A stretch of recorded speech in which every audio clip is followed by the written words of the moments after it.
Good morning, bonjour, buenos días, and welcome. Bienvenue, bienvenido to the IICA-COLEACP Caribbean Agrifood Business Series number 3, focusing on post-COVID-19, building stronger linkages between agriculture and tourism, the key role of SMEs and businesses.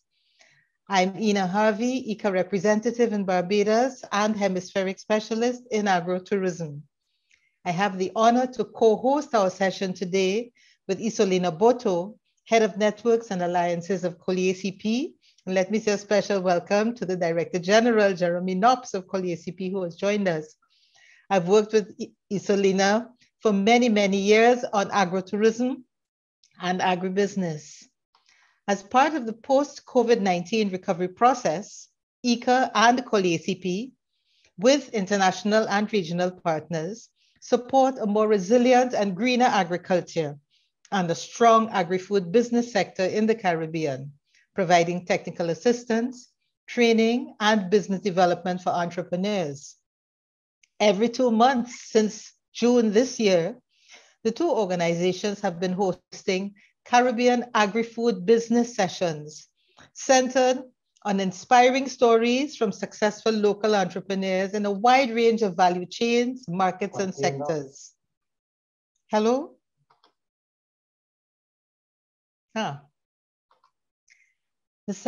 Today, IICA and COLEACP, views from experts in finance, technology, policy, and research are also featured. Today, IICA and COLEACP are pleased to bring you the third session of our Agri-Food Business Forums. The session is being live streamed at the 16th Caribbean Week of Agriculture, and we extend a special welcome to all who are joining us on the 10X platform for CWA. By way of background, tourism is among the industries that have been hard hit by the COVID-19 crisis. The indirect effects are significant due to backward and forward linkages between sectors such as agriculture. The reduction in tourist arrivals across developing nations has been relatively consistent between 60 and 80%, some even higher. Of the 20 most tourism-dependent small economies in the world, 13 are in the Caribbean, and tourism is an important source of income, accounting for 50% of total exports for many small economies, especially small island developing states. Tourism is a major economic sector and has a particular socioeconomic importance as it employs many women and young people and provides a livelihood for many informal workers. Looking ahead, future travel will inevitably look different. COVID-19 is a wake-up call to rethink the future of tourism with a future on sustainability and building back better, promoting links with agriculture and environmental protection, as well as diversification of the economy. We believe that some of the challenges can be transformed into new opportunities for MSMEs and businesses. And this is borne out by near-term expected trends, including a strong growth in community-based and nature and adventure tourism. Tourists now want open air, nature-based tourism, safe, nutritious foods, ecotourism activities, slow travel experiences, and something authentic. Today's session will feature 4 SMEs from the Caribbean, stalwarts all in linking agrotourism and the agri-food sector in the Caribbean. I will introduce the speakers now, and their bios are also posted in the chat. Please feel free to post your questions and comments in the question and answer, as well as in the chat. Please note the simultaneous interpretation is also provided for our French and Spanish speakers, English speakers also, of course. And for the Caribbean Week of Agriculture participants who are joining us, you can write your comments on the live wall in the auditorium. Our first presenter is no stranger in agrotourism. She is Shadel NYACK-COMPTON. Ms. Shadel NYACK-COMPTON is the owner and managing director of Belmont Estate in Grenada, a fully functional historic plantation and premier attraction. She has designed a unique business model, merging history, e-commerce, organic agriculture, tourism, chocolate production, and community responsibility into a single viable enterprise. An attorney by profession, she holds a Juris Doctor and Master's in International Law and Agribusiness. Ms. NYACK Compton takes joy in service, and she presently serves as the Honorary Consul for India to Grenada. She previously served in several national boards, committees, and nonprofits, including Director of the Grenada Organic Agriculture Movement, the President of the Grenada Organic Cocoa Farmers Cooperative Society Limited, Chair of the Grenada Board of Tourism, and on the Fiscal Responsibility Oversight Committee of Grenada. Belmont Estate has been recognized locally, regionally, and internationally in areas of entrepreneurship, environmental stewardship, organic agriculture, and community outreach. Shadel's current focus is steering Belmont Estate through the ongoing COVID-19 pandemic by strengthening its organic agriculture farming practices, manufacturing, and international export sales. It is my pleasure to now give Shadel NYACK Compton the floor. Shadel, all yours. You're muted. Unmute, please. Good morning, and thank you very much, Ina. It is my pleasure to be here, and I must say thank you to IICA and COLEACP for hosting this program and for inviting me to participate. So as Ina already said, I am from Belmont Estate in Grenada, and we are a small agritourism business that is located in the north. So this business goes back to the 1700s, and it has been through many generations of farming. It was purchased by my family in 1944, and since then it has been run as a farm, producing mostly cocoa, spices, particularly nutmegs, and of course, lots of fruits and vegetables and herbs and anything that can grow on Grenada's rich soil.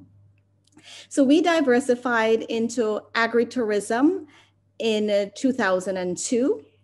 And recently we started, product manufacturing with goat cheese in 2007. So Belmont Estate, it is really a very known enterprise in the agritourism space. We are really pleased to be able to offer our guests a very rich experience, a rich immersive experience where they can get a better understanding of what Grenadian farming is like, what rural life is like, and to showcase sustainable agriculture and tourism practices. We're very involved in the community. So we are a social enterprise business as well, very involved in community outreach and environmental stewardship. We are known for our commitment to excellence in providing high quality products and services. And we're happy that our guests expect that, and it affords us the opportunity to push the envelope to even do better. So regionally and internationally, we have been recognized for our service and our products with many awards, and including an award in 2019 that we are very proud of as producing one of 50 in the world in best cocoa samples by the Cocoa of Excellence. And this award we got in 2019 in Paris. Some of the experiences that we offer at Belmont Estate are our tours. We offer a variety of tours. You can have a tree-to-bar tour and experience the entire process of cocoa growing, harvesting, farming, processing, and of course, making chocolate. We have a Creole restaurant that we are very famous for, where we offer local foods, mostly foods from the plantation. And of course, we purchase from local farmers as well. We offer very interactive tours. As I mentioned, the bean to bar tour, but we have tours of our goat dairy, just regular farm tours where you can learn about organic farming. We have many educational experiences and activities where students can come and learn, can do projects. We also offer internship activities for local students and for international students as well. As you see, we have several animals, a goat dairy, where we make goat's cheese, and we do have a plant nursery as well. Here are just some of the pictures. We have a lot of entertainment, and culture is a very important part of what we offer to our guests. So as I mentioned, we are big on the cocoa scene, and we offer a range of products from chocolates to cocoa nibs and cocoa balls, which is our traditional breakfast drink, and cocoa butter. Our chocolate products are quite a range. So we do have a line of dark chocolates. We have vegan chocolates. We have milk chocolates, of course, and white chocolates as well. And we use the chocolates to also showcase some of the spices and herbs that Belmont Estate offers. So we would do mixes with lemongrass and bay leaf and nutmegs and any of the spices. So we have quite an interesting collection that we offer to our guests. We've recently offered an oil dung chocolate, oil dung being our local dish here in Grenada. And that chocolate in particular, we have used coconut milk and turmeric to make it into a really creamy, delicious turmeric bar. Other products that we offer are goat's cheese, pickles, sauces, teas and spices, jams and jellies, and the like. So doing business since COVID has been, as with most businesses in the region or in the world, has been very challenging. We have seen, of course, a drastic reduction in our tourism business, and we've had to really try to pivot to see how we can survive the times. There have been several instances of openings and closings, and just yesterday, our protocols and restrictions were a bit relaxed here in Grenada. So even though our restaurant is closed now, we are looking forward to reopening again. We've decided now that we have to try to engage our tourists and our guests who are living in the US or in Europe in other ways. So we try to keep them involved in what's happening here in Grenada through social media. We have a very dynamic social media presence so that they can stay connected to us, and hopefully we can lure them back to Grenada once our protocols here are more relaxed. We've also decided to focus on manufacturing. So although we have been in manufacturing before, we have expanded our manufacturing in terms of our lines of products and our production amounts, with a focus now on reaching the export market. Both our diaspora and guest market have been important markets for us. So it is another way for us to stay connected and also to generate revenue during this time. We've been working with reduced workforce, but we have been able to use some of our tourism staff in other areas in manufacturing so that they can stay employed during this time. Excuse me. Continuing with our doing business during COVID, during this time, we have had an opportunity to get kosher certified so that we can try to get into the kosher space for our chocolates and cocoa products. We've had an increased digital presence online, and we've been able to start 2 stores online. One store for our Belmont Estate products called Belmont Organics, which is a Shopify store. And we've also started another business online called My Grenada Box. So My Grenada Box, it is a COVID business. And last year, during the height of the pandemic, when many of our businesses were closed, we decided to engage other manufacturers and other businesses in Grenada, small businesses that were going through the same challenges that we were. We invited people to produce products, and we created a Grenada box for the US market for Christmas. And the box went over very well. And out of that, we initiated the Belmont Estate, the My Grenada box as a Grenada store. So we are inviting producers here on the island to offer their products so that we can include in the store. And we are getting ready for our second Christmas box, which will be launched in November of this year. So we are using this opportunity also to help other small businesses to launch themselves online, because it's a very challenging time, and also it takes a lot to start up an online store. So now that we have been able to do it ourselves, we're hoping that more and more people in Grenada can get involved.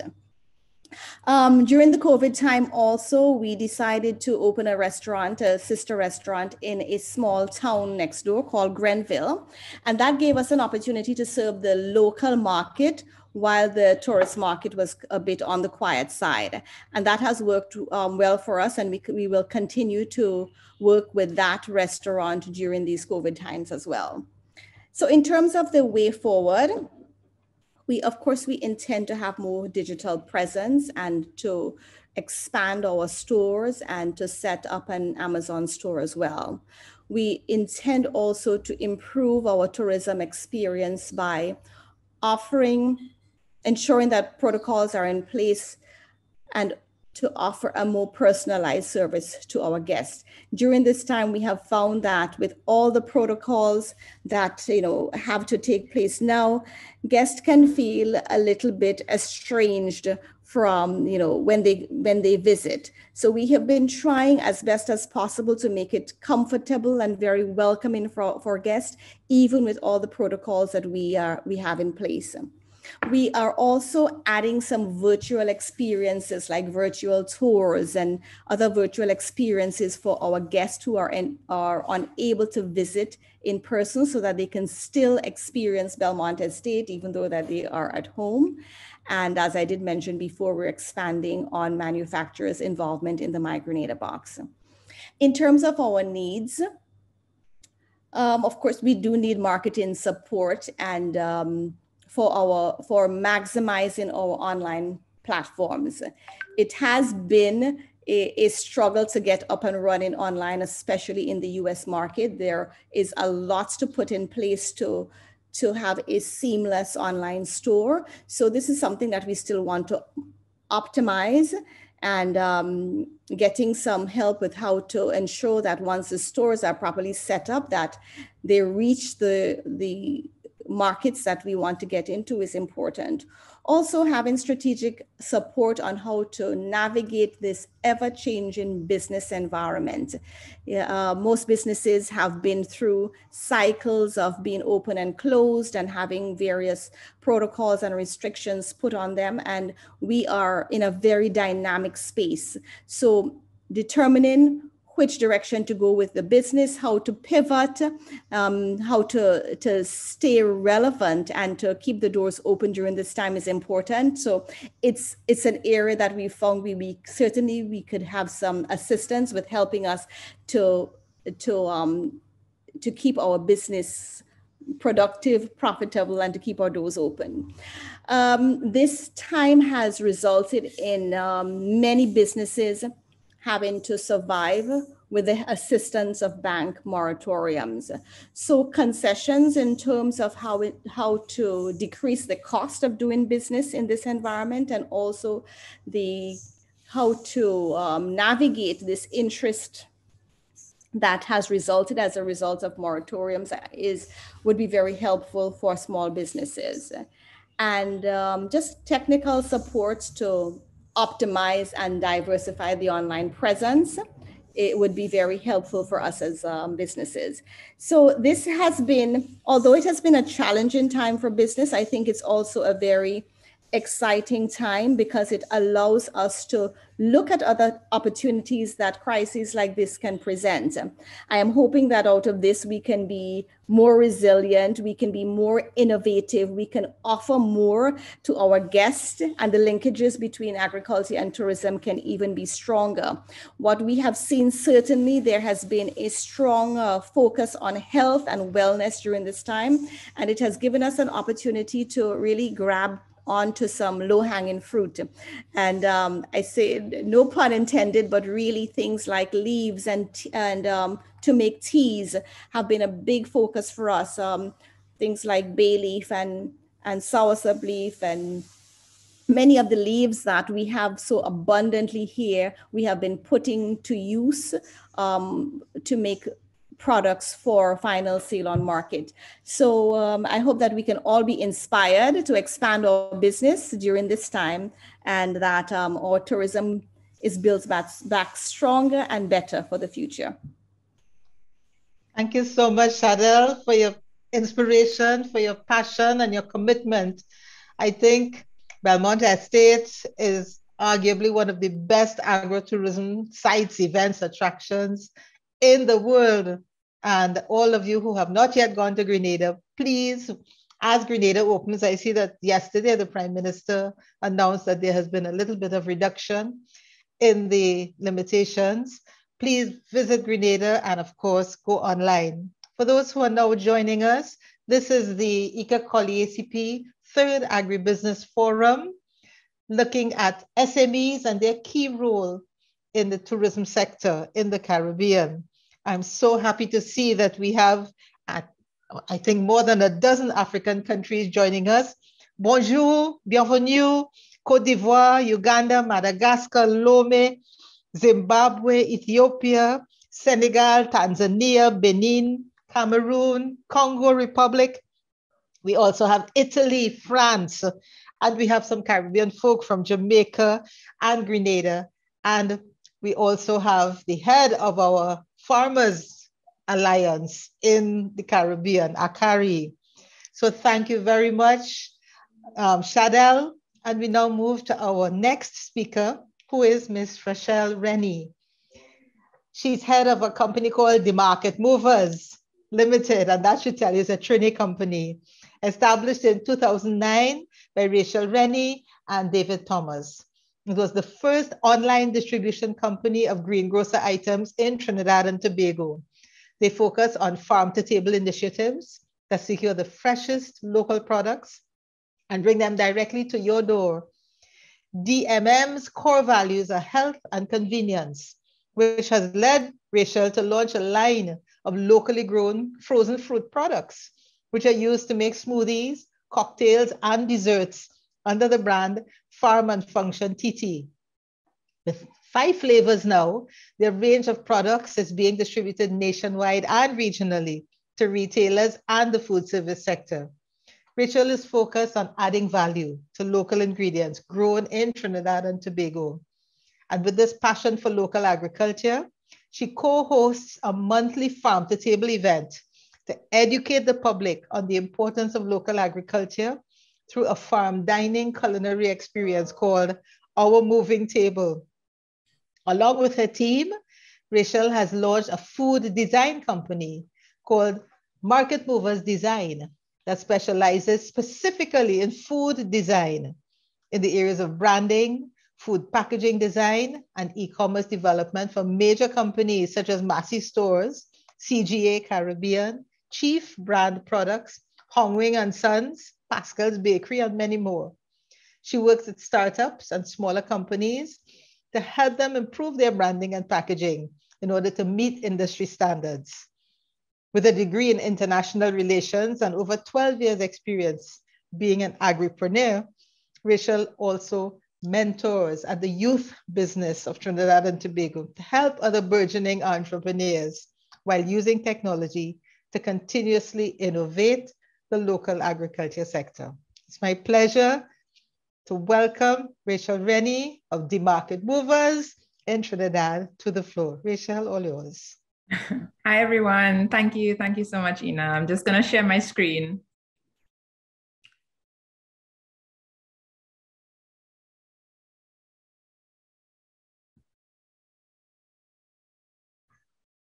Okay, so thank you for that warm introduction. I'm happy to be here. As Ina said, I'm the co-founder of The Market Movers Limited. This is my business partner, David Thomas, and we've been doing this for over 12 years.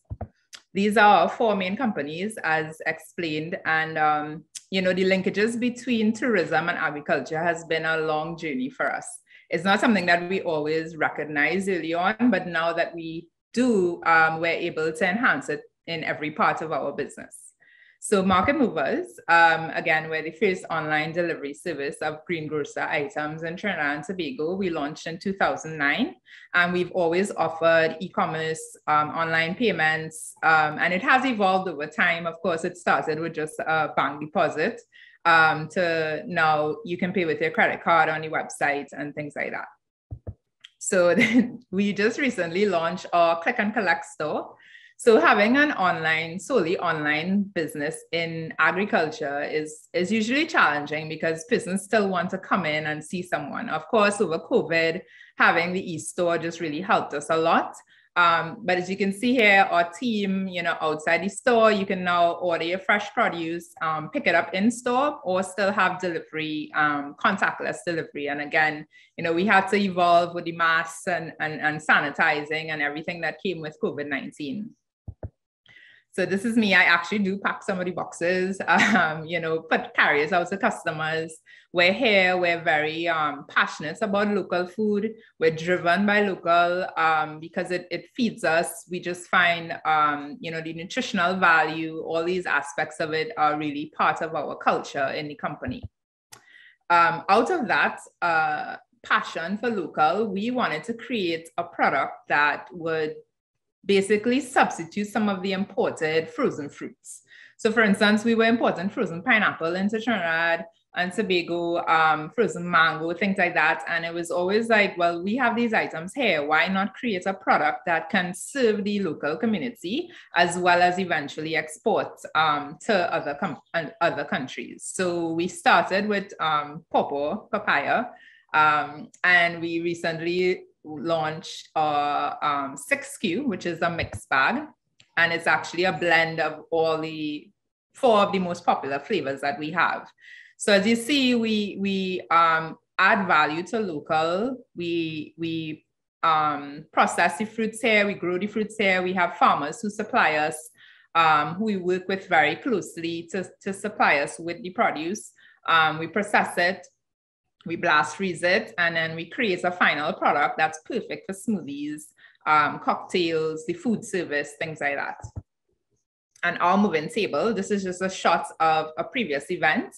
What we found is, you know, a lot of the restaurants and hotels here, they tend to use imported items. And if the imported items were cheaper, you know, they won't take the local from us. And we wanted to create a fine farm dining experience that each event utilizes 95% local ingredients to kind of show that you can use local ingredients in a fine dining way, that you don't only need the strawberries and these items, that local fruits can be used in menus. There are local substitutions, like why are we using romaine lettuce when we have, you know, a wide variety of local lettuces available and greens, watercress, things like that, that we are excited about. So we have these events. I mean, because of COVID, you know, we weren't able to have them, and we're hoping that once restrictions come off, we can have the events again. But they really highlight local ingredients being used in a finished meal, and we find that interaction really gets the local consumers. And we have you know, tourists who attend the events. They really appreciate to have a meal that was made with ingredients that were grown, you know, and harvested within 24 hours. And lastly, our food design company, our motto is basically, we'll work for food, because everything we do is around food. And what we found is, after we did our Farm and Function brand, there were so many other local brands that we wanted. We felt like if we didn't create a sector within the grocery, on the grocery shelf, it wouldn't really matter if only our product is on the shelf, right? Of course, there are other local products, but they can't compete fairly when the imported packaging looks, you know, really amazing. They have the recipes on the back and things like that. So what we started was a food design company specifically to help local producers to get their packaging to a level that they can actually be competitive. They can begin exporting. A lot of our clients went from, you know, selling customer to customer via WhatsApp. They're now listed in Massy stores. They're exporting, things like that. So this is a brand locally called Buana. They do like fruits and provisions. So we designed their packaging to add value to what they were already doing. This is another brand, well, Hongwing Coffee. This is a 100-year-old company in Trinidad and Tobago. We were able to help them update their packaging, become more competitive. This is Trinidad Naturals. They have a cocoa wine. This wine actually won an international award with their new packaging and everything. So, you know, adding value to local packaging also helps with the agritourism connection, because what we find is when tourists, especially, they are accustomed to a certain level when it comes to packaging and how things look and are presented to them. And you're able with your packaging now to communicate that, to communicate all the amazing work that you all are doing. You know, that this wine was produced right here in Trinidad and Tobago with some of the finest cocoa in the world. And when you just have a sticker, you can't always express all that with your branding and packaging. There's another brand in Grenada that we did their coffee packaging. So just to show how Market Movers design has helped local brands. So for me, it's always our customer base. We try to communicate that, you know, once you're eating, you're involved in agriculture. And I think there's a huge disconnect between, you know, the understanding that the food that you eat directly impacts the environment around us. And feeling like you're part of that community, I think empowers our customers to become more engaged and to invest more in local, buy more local products and things like that. So in order to build stronger linkages between agriculture and tourism, we need to first recognize these opportunities within our own businesses. So as I said, we didn't really notice, realize right away that, you know, the tourism sector is an opportunity for local agriculture products and services that we provide, right? So with Farm and Function, of course, you know, the first way is we would start supplying, you know, local restaurants or local hotels, the food service, local in the local stores. We're listed in most of those retail stores. So we get consumers to have access to local ingredients where they don't no longer, but in a convenient way, where they can integrate it into a smoothie or a recipe. You don't have to necessarily peel the pineapple or cut up the pawpaw or wait for it to ripe. You're getting it fresh, you're getting it ready to eat in a frozen state. So the shelf life is extended and things like that. Right, so Farm and Function, as I said, is listed in retail stores. We have food service. We're actually exporting beginning exporting to Barbados. We've done it in the past, but now with the wider range, we're now targeting more and more islands to share the products, get it out there. And of course, we have online sales through the Market Movers platform. So unpacking those opportunities, as you can see, this is one of the fields that we harvest our pawpaw from. It's blast frozen, and then it reaches directly on the shelf in the local grocery stores. In Tobago, our products do really well because, of course, they have more tourists visiting and things like that. So they're able to get local flavors to make smoothies and added value and things like that. Pineapple, we compost all our raw material. All the peelings, everything, we compost it, and it's a service that then converts it into compost for farmers to use that are natural and bio-based. So that sustainability we find is a huge part of agriculture, and you know, it's not about growing just one crop, it's about being able to harvest safely over generations, right?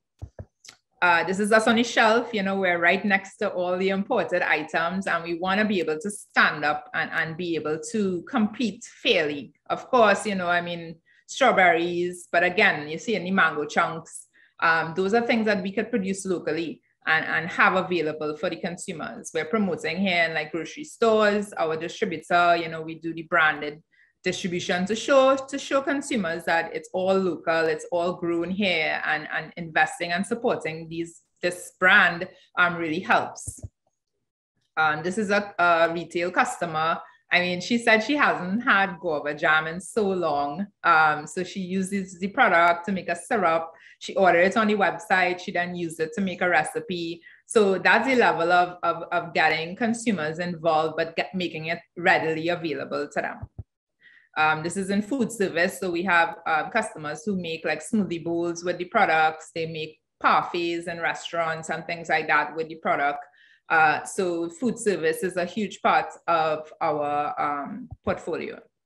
This is market movers. So it's funny, when we had market movers, right away, we actually had a lot of, I would say about 20% of our consumers are actually, shoppers are actually from the diaspora. So they live abroad and they order fresh produce, they order vegetables, groceries for their families here in Trinidad and Tobago. So they pay online with the US, and then we deliver to their families here. So it's appealing to them because they are appreciative of local, they're appreciative of safely grown foods, and they want to give their family the best, right? So they're able to now connect with their families. And over COVID, you know, this is a great way for the diaspora to protect their families, send them fresh food every week, and not have to worry about going out and exposing themselves. So the digital opportunities in agriculture specifically for us is that through this web platform, we are able to extract data, paths to purchase, buying trends, demographics. So basically on our website, we can see what persons are searching for. So if they start searching for breadfruit, we know, okay, breadfruit is something we need to now list on the website, or it's coming in season, or something that we need to highlight or maybe add to our portfolio. The evolution of agri-marketing, the proliferation of online shopping during the pandemic, and the acquisition of necessities as contactless as possible. So again, COVID-19 actually was ripe for us, a ripe time for us, because it was, it gave us an opportunity to still deliver to our customers in the safest way possible. We never had a physical store until this year. So it actually opened up more opportunities for us, because I think this service 11 years ago was not as relevant as it is today. Of course, more persons have credit cards, they have access to the internet. So our business sort of grew as that evolved. So this is Kathleen. This is one of our organic farmers. She'll grow the pak choy. We buy from her directly, and then we deliver it to our consumers like this. So you can literally go to our website and have a breadfruit and a zabaka delivered, avocado delivered to your door. And our customers, I think and we sell, I mean, our prices are comparable to the grocery stores. We actually sell cheaper sometimes than the grocery stores because we deal directly with farmers. So it's not just a premium service, but it's actually a better service to access things, more local brands that may not necessarily get listed in the grocery store. So this is like a back end of our web platform, where you'll see, we can actually see, you know, who's visiting the website, from what countries. We can see the top searches, the top purchases, so tomatoes, corn, eggs. So these are areas that we now work closely with our farmers, because the demand is there. We can actually advise our farmers, you know, grow zucchini, grow mushrooms, local mushrooms. These are things that customers are asking for, that they're purchasing a lot of. We sell a lot of like mushrooms, those things. So we work really closely with suppliers and farmers to get them to create a product that is also marketable and viable. Because a lot of time farmers would grow what's easiest, and then there's a gluttony market, and there's too much of it, and you can't sell your product, and again, it's perishable, so you end up wasting. So food wastage, all that, you know, we really try to avoid that by really working with the farmers to grow things that make sense. These are some of the other companies that we would have helped. So with the digital access, you know, we've helped these companies do their websites and stuff with the e-commerce, because we have the experience and we understand how Trinidadians and Tobagonians and the Caribbean, how they shop and what they're looking for. We can actually create websites and solutions that can support those brands to be as efficient as possible. There's another, so this is Coconut Growers Association. They also launch a beauty line of products. we were able to help them, navigate that path of going into that digital space, especially during COVID-19. So we have international orders for them. We fulfill their orders and ship it out for them as well. So, you have persons from Sweden all over the world ordering these products and having it shipped out to them. And that's basically my presentation. As I said, market movers, farm and function, our moving table, market movers design, all along the scope of agriculture, but so very different across that path.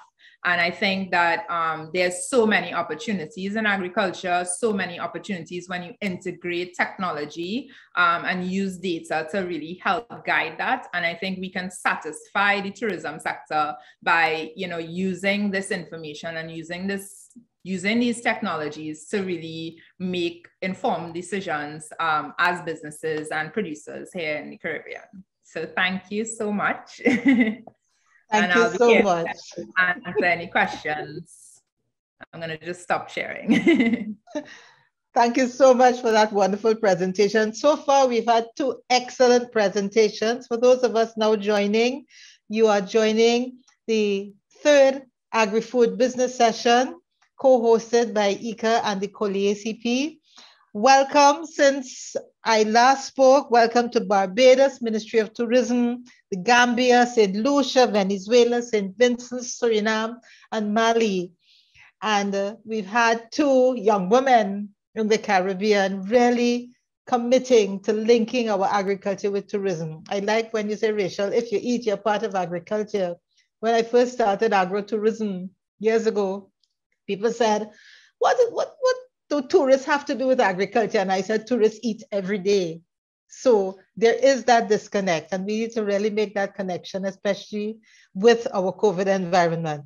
I wanted to say to Shadel, I'm longing to taste the oil long chocolate. And we see from these 2 presenters, we have a Grenada box, we have a My Grenada box online store, and we have now Trini boxes of fresh produce. And I'm sure all of these can go international. So thank you. So far, we've had 2 excellent presentations. Remember to post your questions directly to the speakers in the question and answer. All of the presentations will be available after the webinar, and you can also post any comments in the chat. Our next speaker is a chef, Chef Dane Sadler. With over 20 years experience in the culinary field, Dane Sadler has become a familiar face in the culinary arena in Barbados. Founder and executive chef of Caribbean Villa Chefs, Dane has prided himself on the use of local ingredients in his various operations, be they private dining in villas or on a boat, or food festivals and events. The Jamaican-born chef migrated to Barbados at an early age and discovered his love for cooking in his early teens. After pursuing his studies and furthering his training, he went on to work at various hotels in the region and in the islands of Mustique, St. Lucia, and Barbados before opening Caribbean Villa Chefs in 2012. Since its inception, the company has been keen on the use and promotion of local ingredients and working with local farmers in order to source and provide clients with the best, freshest, and healthiest options available. Dane is a firm believer in sustainable food practices, and he is the head of the Slow Food Chefs Alliance in Barbados, and he works closely with organic growers and Consumers Association. He's a firm believer in the slogan, fresh is best. Dane, the floor is yours. Hey, good morning, everyone. Thank you for that introduction, Ina, and welcome to everyone again from all over the world. Like Rachel said, once you eat, you're a part of agriculture, and being a chef, I did not realize that until about 10 years into my career. Being a chef in a hotel, you just see the produce arriving, packaged and ready to use, but you don't actually see where it comes from unless you take a stroll outside. So after I started Caribbean Villa Chefs, I got invited to Jamaica for a food festival. Then later that year, I came back to Barbados and was invited to another food festival here. And and that was the Barbados Food, Wine and Rum Festival. And with that, we had to use and promote local ingredients. And that is where I really discovered, you know what, fresh is best. And what we need to do is promote and utilize more local ingredients because there's more readily available than are imported, competition, and they're healthier. And now with the onset of COVID, the need to eat healthier is priority because COVID attacks comorbidities and NCDs, and our Caribbean people are prone to NCDs. I think about 70% of all deaths in the Caribbean now occur from NCDs, and COVID has begun to multiply that. So eating fresh and eating healthy is much needed in these times. Farmers are the creators and chefs are the magicians. You can't cook a meal without the ingredients, and farmers have to supply those ingredients. So farmers are, to me, key and the foundation of any meal that you eat. You may not see where it comes from, but it had to come from somewhere, and one can't exist without the other. As chefs, we create the demand for the produce that farmers grow because we showcase and create magic from these basic ingredients. You go in a restaurant, you have a dish, and you're mesmerized that is something that you have at home, but you've never thought to use it as you had it in the restaurant. So that is the importance of chefs in the landscape of the culinary arena. Without farmers, like I said, we won't have anything to cook. And even now, working with children, you ask them where food comes from, sometimes they tell you the supermarket because they don't see where it comes from. So the importance of farming needs to be underscored.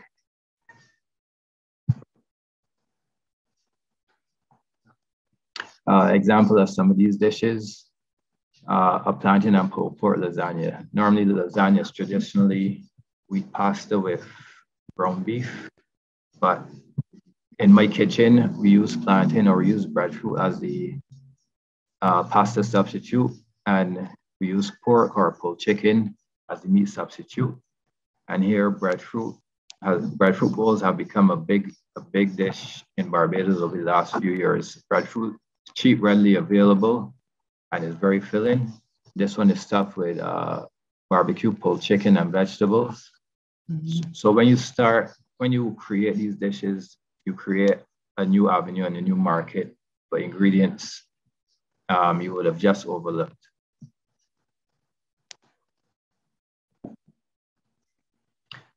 Like I said, the challenges since COVID,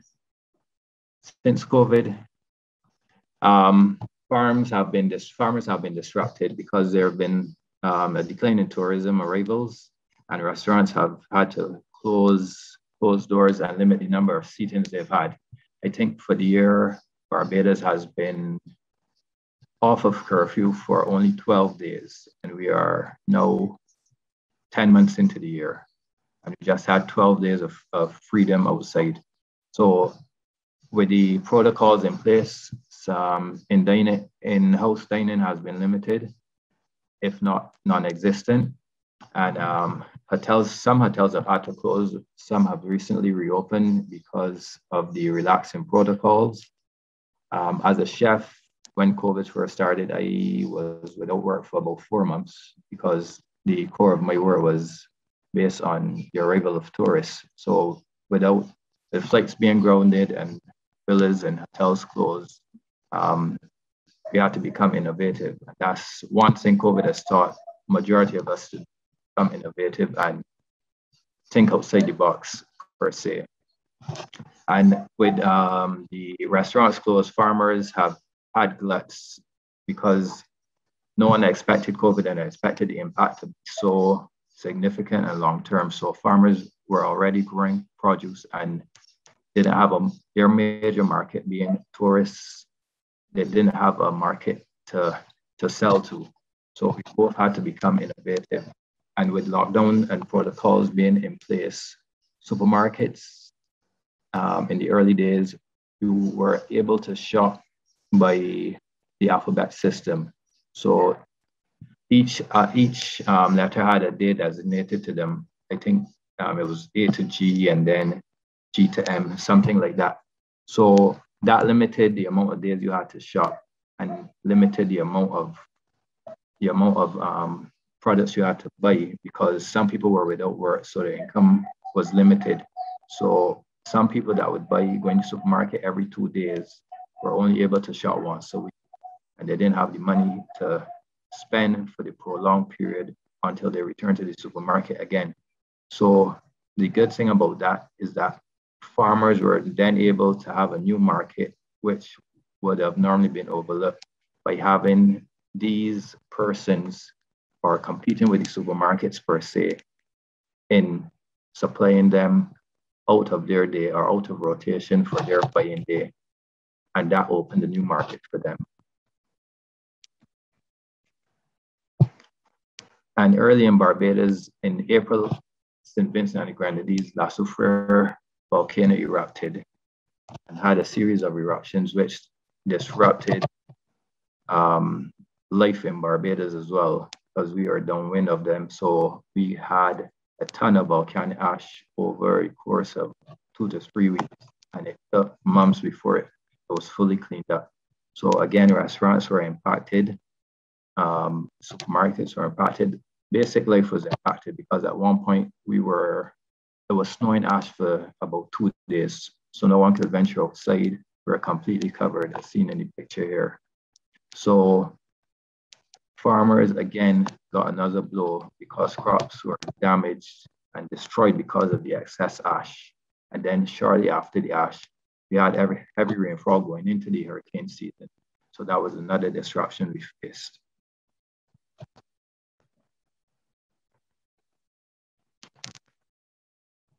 As sure as protocols are relaxed, we have begun to reopen, but with the reopening have come more cases, more protocols being in place, and more lockdowns. So it has been an up and down battle for both farmers, hoteliers, and chefs. And because persons have less income due to layoff and unemployment, travelers have now been restricted a tighter budget and are looking for more opportunities and specials. So as a tourist that would have an average weekly spend of say $300, their weekly spend is now $150. So they're looking for the best way to spend that money to get the most value for it. In Jamaica, over the years, Sandals is the largest hotel chain in the Caribbean, and Sandals has invested directly in the chefs. The image behind me is actual Sandals chef visiting one of the farms. They have spoken directly to the chefs, invited the chefs to the hotel to taste the menus, to see what they're cooking. And in that way, the farmers now can go and plant crops specifically to cater to the needs of the hotels. So Sandals now buys 90% of their produce locally from farmers that they have invested in. So they've reinvested in the farmers, and in that reinvested in the communities because the farmers are all local farmers, and money goes back into paying bills, sending their kids to school, buying groceries. So they buy about 5 million pounds of produce every year from farmers, and that's cut the import bill drastically. Barbados imports about 80% of all produce used from overseas markets. We are not an agricultural society per se, but we have small farmers. But farmers need to unite and need direct investment in order to grow and be able to sustain and cater to the market that they have. But now, due to COVID, the local market has sustained many of the farms and farmers, and you see traveling along roads daily, a lot of roadside vendors popping up selling produce because their market is still limited due to the limited numbers in the hotels and restaurants, but the locals have, since the beginning of COVID, started to go directly to farmers, and they've seen that as a new source of income. So they're continuing to use that to sustain themselves until we fully reopen, which we don't know how long that will be.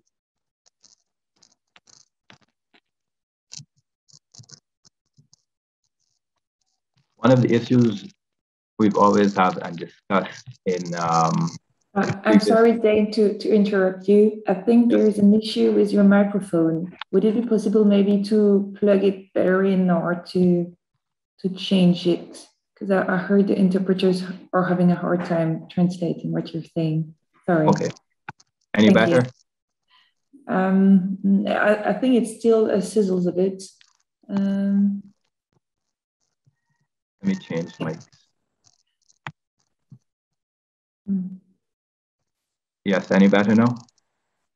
Not really, I'm sorry. Oh.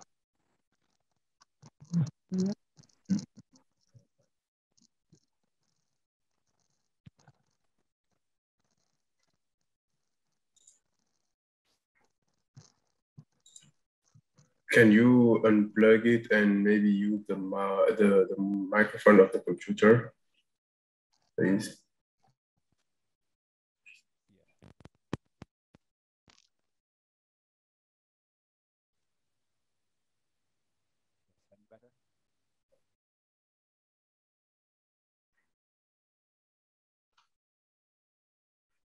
You've gone pretty faint, Dane. We don't hear you. Okay, put back in the mic. Put back in the mic. Yeah. Yes. Okay, all right, we try with that. Okay. One of the main issues farmers here have is the lack of unity. Rachel said it before in her presentation.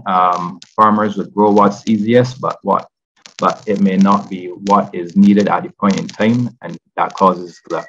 So farmer co-ops are needed. We have a few on the island, but the problem is small farmers see themselves as just that, small farmers. They don't see the larger picture, and they don't see the importance they play in the food chain. Chefs and farmers need to have a more direct conversation as well. There is Peg Farm here in Barbados. That is an eco farm site where you can do tours. You can travel the farm. They have cottages there. You can stay the night and you can see what is grown and have it prepared on site. In Jamaica, there's Tush in the Bush as well, which does the same, and that is a big product used for agritourism in Jamaica. As chefs, also, we need to be more innovative, and if you come up with more ideas, get on social media, promote local products. We cook every day. See what's in season. The Organic Growers and Consumer Association and Slow Foods, they put out a farmer's calendar to show what's in season at specific points of the year. And a recipe goes along with that ingredient or those products grown then. So, but it's not promoted large scale, and that's the problem. That's what we need. We need more promotion. We need more promotion. We need more marketing, and farmers need to have a bigger digital presence. With the onset of COVID, everything has become what can be done online. Market movers, I've heard of, there's been a lot about market movers in Barbados in the last few months because of the convenience of it. So if we can replicate, I know John Hunt, the head of the Organic Growers and Consumers Association, they have started a pilot project similar to that, where they have a weekly produce box, and they have a weekly produce box where they take orders and hand deliver them to clients each week. But I spoke to John recently, and one of the problems he has with that is logistics and transportation and the lack of funding. And if farmers, because of the decline in income, if there were more grant opportunities for farmers, I know Caribbean Export has, and I believe IICA works with farmers in terms of grant applications. I know David from Caribbean Export, he was working with them.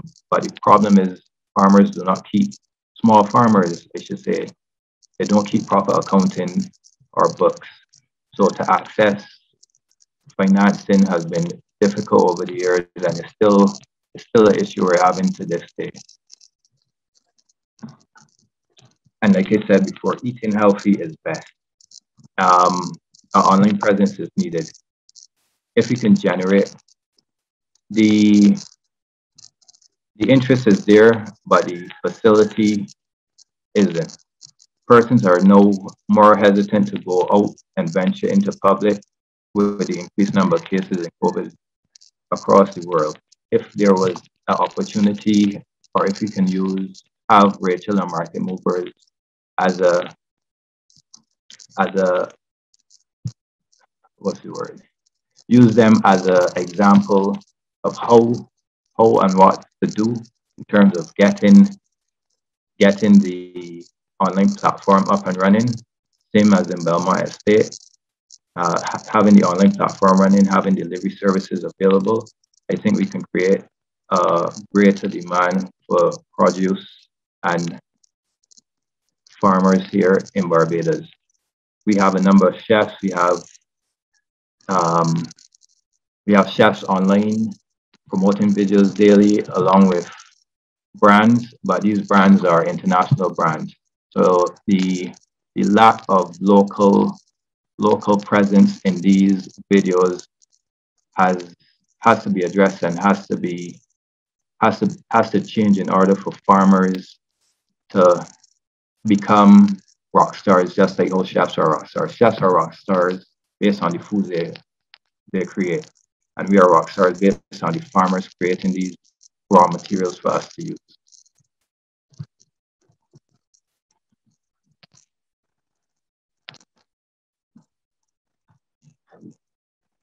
I think that's the last slide. I'm sorry for the audio, poor audio there. I don't know what happened to my mic.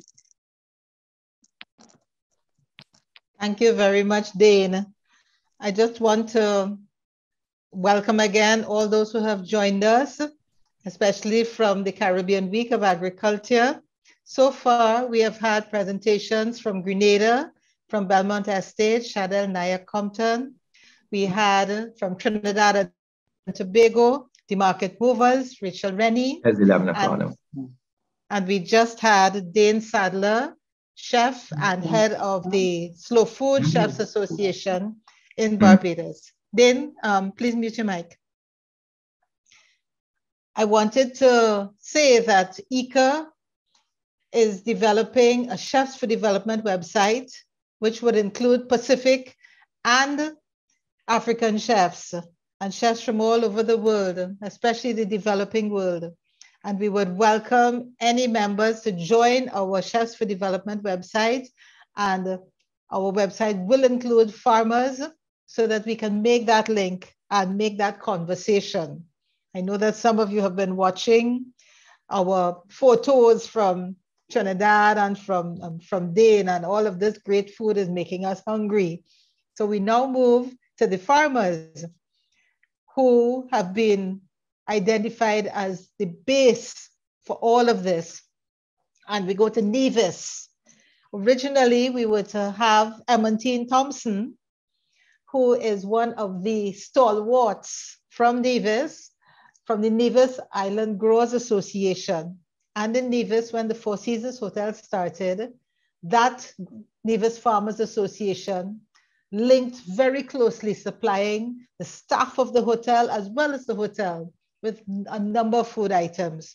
Emmentine herself is a successful farmer of Brown Hill in Nevis, And with her husband, she produces quality fruits and vegetables, and she's also an agro-processor.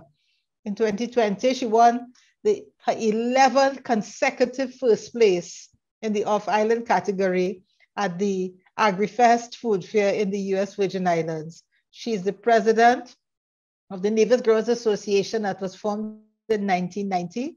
And they had 12 fruit and vegetable producers, and they supplied the newly built 5-star Four Seasons Hotel in Nevis. And over the years, the Nevis Growers Association has evolved and now provides a wide range of produce, including animal products. Together with the marketing division, with the Department of Agriculture, they help to facilitate the marketing of products. Since its creation, the Nevis Growers Association has established a strong linkage between agriculture and tourism, using a specific market-led system. As part of its response to the economic upheaval due to the COVID-19 pandemic, the association granted $15,000 in contributions to 13 farmers in 2020. Emmantine is not able to be with us today, but we have her son, William Thompson, and I'm so happy that there is this succession in our agricultural sector. He is the treasurer of the Nevis Growers Cooperative. And the cooperative has now grown to 40 members. They cultivate 70 acres. They use an eco-friendly approach, which includes minimal land preparation and increased crop diversity. So it's my pleasure. And let me say a special thank you to William, because he joined us at the last minute, last night. And let him have the floor now. William Thompson of Nevis Growers Association, the floor is yours. Thank you and welcome. Thank you, Marcella, for the great introduction. Well, thank you. But yes, the Nevis Growers Association was started back in, as Ms. Harvey said, back in 1992. Operationalized in 1992. The formation was in 1991. That was into Qatar to facilitate the delivery of goods to the hotel, the newly built hotel back that was being built back in 1990. That is the Four Seasons Resort. And we have, at that time, we had only 9 members. As we had only 9 members. As we move, as we grow, we got up to about 40 members, and we have a little over 70 acres of land under cultivation. And to help facilitate the cooperative, we also received grant from the Canadian Institute Development Agency back in 1991. That was to facilitate in building two-story building for us, so we could have somewhere to store our produce and keep them. But we had a problem within; we couldn't keep them for long, so we also got a grant from the Taiwanese mission that we were able to install a chiller to keep our produce for a longer shelf life, up to about a month, two weeks to a month. And this also let us to continue to develop. We had help from the CADI, IICA, and the Ministry of Agriculture in assisting us in selecting crops, scheduling, pre-harvesting, grading crops, and storage. And also with the development of goods to the different hotels on the island. And also we started to also produce for the supermarkets and stores on the island. And I will leave that for later.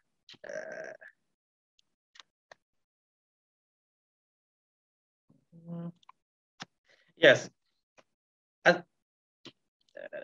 yes, we grow a variety of crops, bananas, potatoes, crops. We grow a variety of crops between fruits and vegetables, which is cabbage, cantaloupe, sweet peppers, squash, watermelons, mangoes, tomatoes, a great variety of crops as we have, because when we had started, we mostly had deal with cotton, onions, but since the onset of the hotels industry and tourism industry in St. Kitts Nevis, we have been diversifying our crop production and producing more products in what the hotels and the different supermarkets want, especially since COVID. Supermarkets have been on a new target.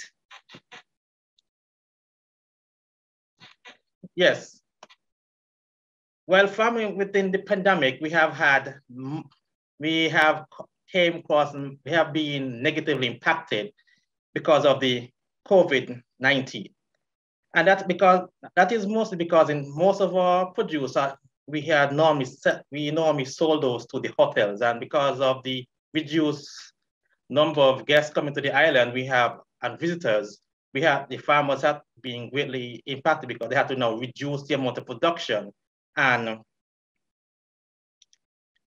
try to cope with the new reality of the pandemic.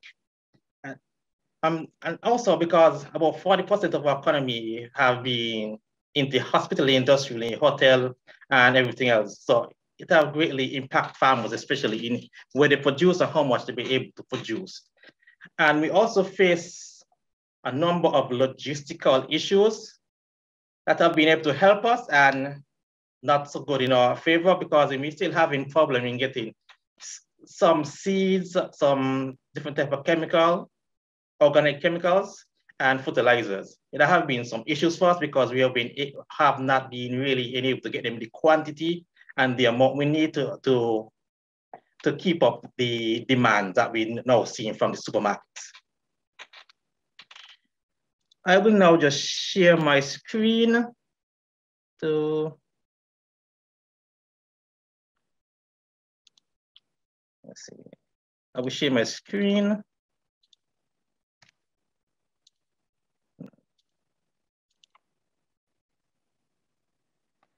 And I will just show you some pictures of us. Yes, this is us helping our farmers, giving our farmers $15,000 to 13 members to a cooperative, in helping our farmers to get back on track in helping them in the pandemic, because we have been greatly affected, and most of them we have been able to designate which one was really more affected than others. So we've been helping them to get back on track in production and meeting a new target of trying to meet the supermarkets along with the hotels that are coming back because of the reduced restrictions.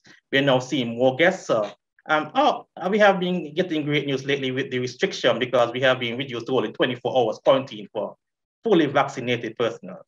So we expect to see more guests and visitors shortly this year and continue growth into next year. And these are some pictures of our members, not all our members, but some of our members that have been a part of our group. And we also do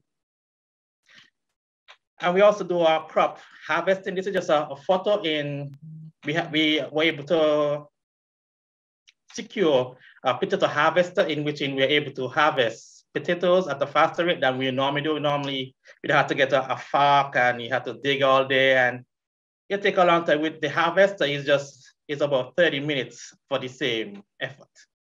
So we're trying to improve our production and how we could help our farmers in our cooperative and make them more productive, even with the pandemic ongoing. And this is a picture of the agriculture fair. I didn't have much pictures, but this is a photo, but I could find a short notice of the produce that we do produce within Nevis. Yes, we do produce very good results in our production. And this is some pictures of us in the St. Croix Agriculture Fair, in which we placed first for 11 years. So that is a great achievement for us in the off-island sector in the St. Croix Agriculture Fair. And some more pictures that's showing that, agriculture have linked into a lot of stuff, and what we have done so far, we have not we just scraping the surface in what we actually could do. We could see more doing, but as you say, we do face logistical errors, logistical issues in getting some of what we need.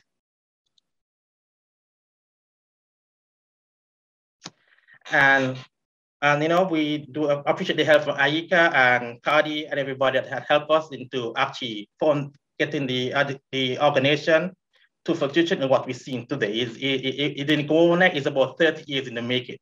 So I want to give a thanks and thank you for inviting me. Thank you so much, William, for sharing the success and the growth of the Nevis Growers Association and your continued success even in the off-island sector. I've seen the comments where people are saying the produce looks super from your other panelists as well as from the attendees. Let me now turn over the session to my co-moderator, Isolina BOTO of COLEACP.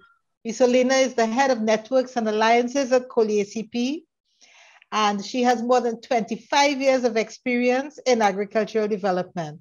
She started her career with the European Commission. She's also worked with various ACP embassies and NGOs in areas related to food security, rural development, and trade. Before joining COLEACP, she was the manager of the Technical Center for Agricultural and Rural Cooperation, ACP EU CTA Brussels office, implementing policy initiatives and working very hard with me in the Caribbean in agro-tourism linkages. And in fact, our Chefs for Development website is one of the legacy assets which we're developing. So look out soon. We're going to be launching a fabulous Chefs for Development website with chefs, farmers, mixologists, and everyone. So Isolina, I now turn the floor over to you for our panel of technical experts from UNWTO and Planeterra. Thank you. Thank you very much to all. It was a very, very exciting actually session.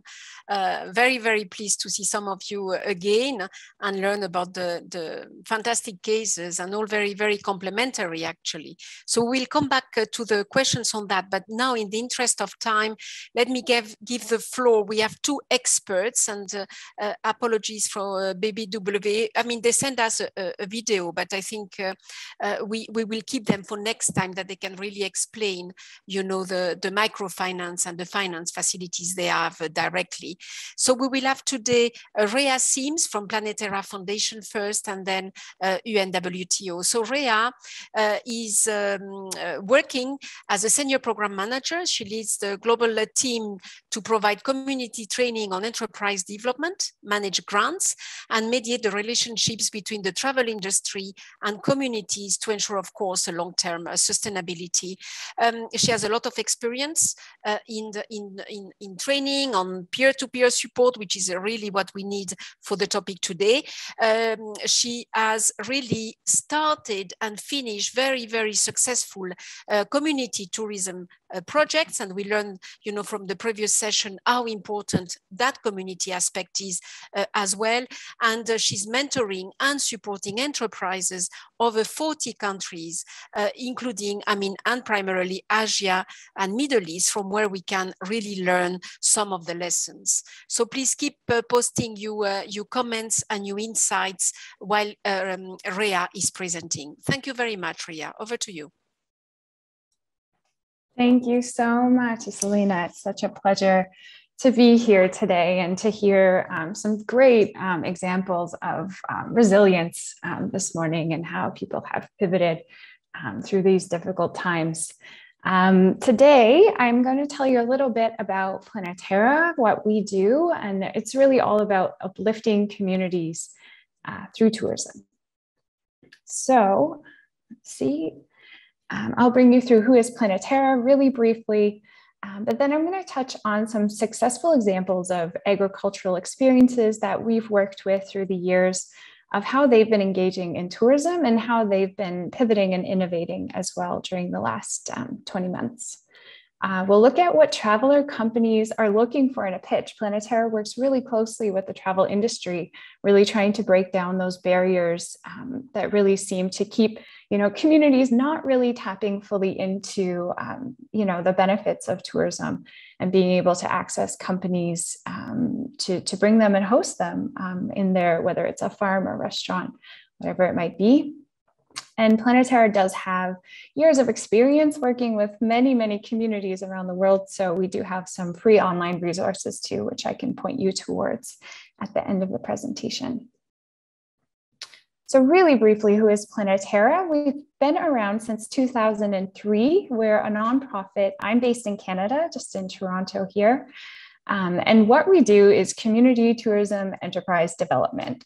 We support or, you know, help start enterprises to help them access the tourism market. We really work well with organizations who maybe haven't worked in tourism before. It might be an organization that exists. They could be a nonprofit. They could be a farm, for example, but haven't quite figured out how to navigate into tourism and are really looking to diversify their income through this way.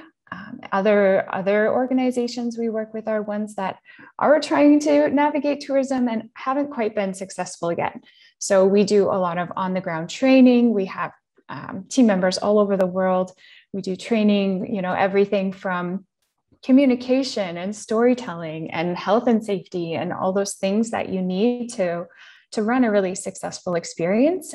But also we do grants and investments through our corporate and other grants and sponsors to help get things set up so an experience can be really comfortable, from having, you know, a nice bathroom and the sinks and a nice outdoor seating area. Those things is something that Planeterra has done to really help break down those barriers.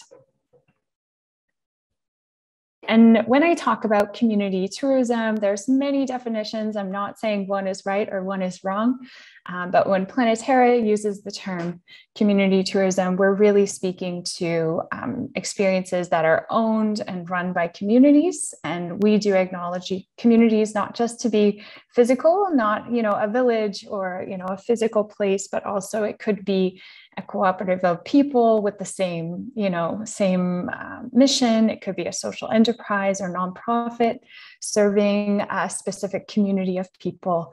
And we're really working with these organizations to help them break down barriers to engage underserved communities and help them benefit, whether through training or employment opportunities, just, you know, engaging and building confidence through engaging with travelers.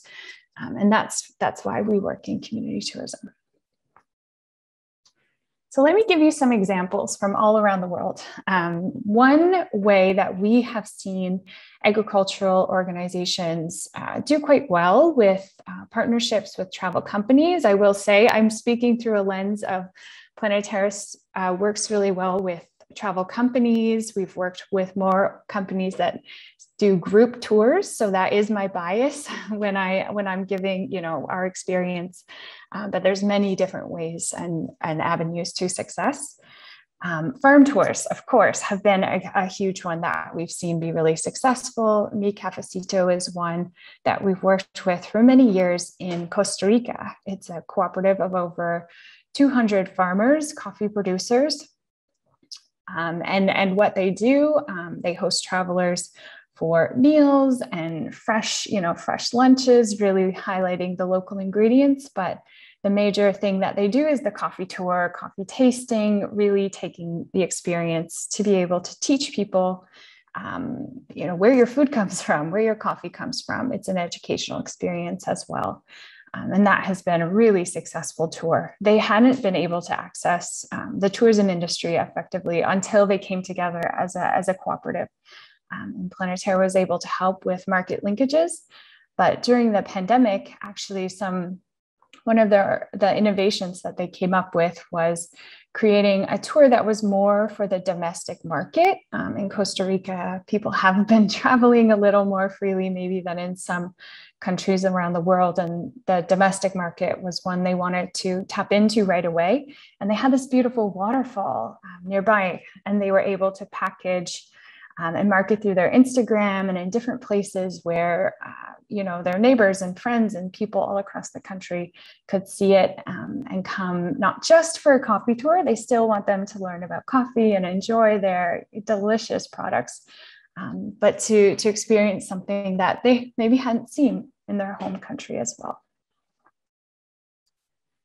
Another successful example, and we've heard a bit about this today too, is a meal experience. Of course, when you have fresh food, the food is the best thing you could offer anyone. A traveler is always hungry. They're eating at least 3 times a day, more if the food is really good. I think I have eaten many meals on my travels. Al Numera in Jordan is a nonprofit association that does a lot of environmental education. They have a farm as well. they hadn't tapped into the tourism market. So we were able to build a meal experience with them. And it's the little things like focusing on traditional styles of cooking. They've really highlighted that in their meal experience. You're not just coming and eating, you see how, you know, the chicken is cooked actually in the ground. So just taking those things that are already happening, already being done, showing the traveler can make it that really special experience. One thing that they've done and has been really helpful through the pandemic, again, to tap into the domestic tourism market when international travelers hadn't been around, was putting up a sign, something so simple as they had always been seen as, you know, they weren't doing tourism, then they hosted international travelers. So they put up a sign that said local food. Luckily, they were on a road that had a lot of through traffic. And so suddenly, you know, domestic, you know, people just driving to go to the beach or go to wherever they're going saw that, you know, this center had food, and they were able to get more customers just by showing people that they're there. Hotel sales is another really successful example of, you know, the partners, the communities, tourism enterprises that we have worked with, tapping into tourism. And this one's different. Amba Estate is in Sri Lanka. It's a beautiful tea estate. When you're there, the air smells like tea. It's lovely. I'm sure you guys know all about these beautiful, beautiful smells. I don't get to spend as much time on farms and in nature as I'd like to here in the city. But what they do beyond just having guest houses on their site and hosting travelers and groups and events on site, they've done a really good job packaging their products, whether it's jams, chutneys made by women's cooperatives, and of course their tea. They've done a good job with the urban, you know, hotels in Colombo, in the capital city in Sri Lanka itself, making connections with them to sell their products. So even if a traveler doesn't make it all the way to this rural area, they still might be able to test their products through a hotel that they stay at in the city. During the pandemic, this organization has done a really good job actually tapping into virtual tours. They've done a lot of virtual tours consistently. They found a partner, someone who traveled there once from Japan, and they found a niche market where they've been able to, you know, I think it's almost weekly, they've been hosting tea tours virtually with this partner. And homestays, of course, traditional, you know, community-based tourism. Homestays is another great way that we've seen agricultural communities, traditionally agricultural communities, tapping into tourism and being able to make that supplementary income.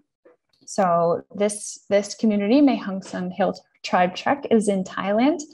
And actually, this is 3 separate communities that had been doing farming. They're indigenous communities that we were able to work with to build a trek that actually goes through all 3. And it really highlights, you know, you stay in this traditional home, you get to learn about the culture, but also you get to have the best food and see the farms and learn about what's going on and how the communities have been living for years here. During the pandemic, something we've seen actually all over the world is that adapting to using Facebook, TikTok, Instagram, all these different things, platforms to tap into a domestic market to sell your products. And finally, pitching to travel companies. So what is a travel company? If you want to work with a travel company, what are they looking for? There's some essential information that you might want to share. Of course, what is your rate? What is the price? If they bring a group of 10 people, do they get a better price? Any cancellation terms, really important now. Payment terms, do you have all the right licenses? And do you have the right insurance?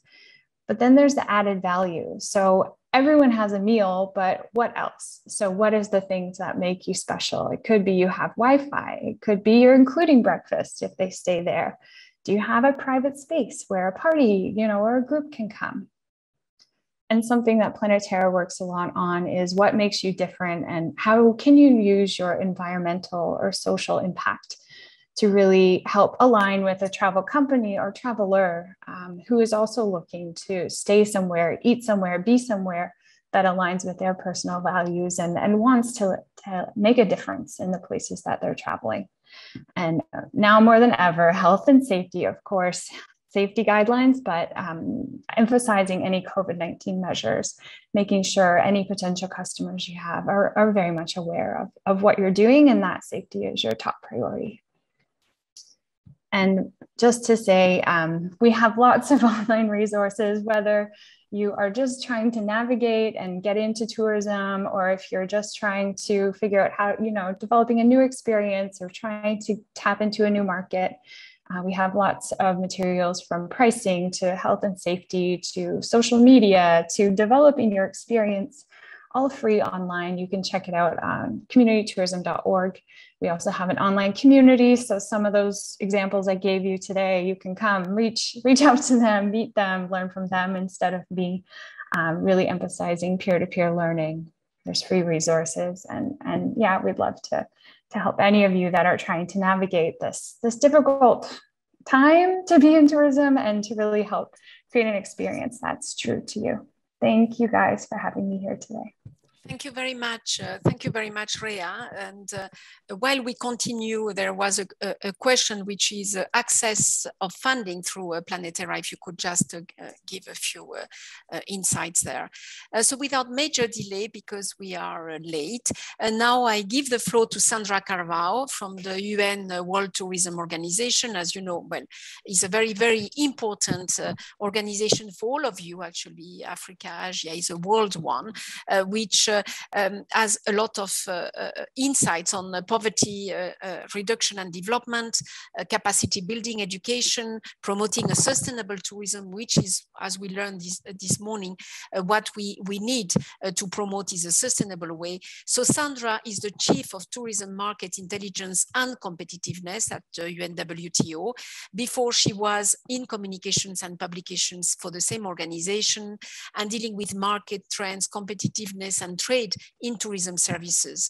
So she's critical for us.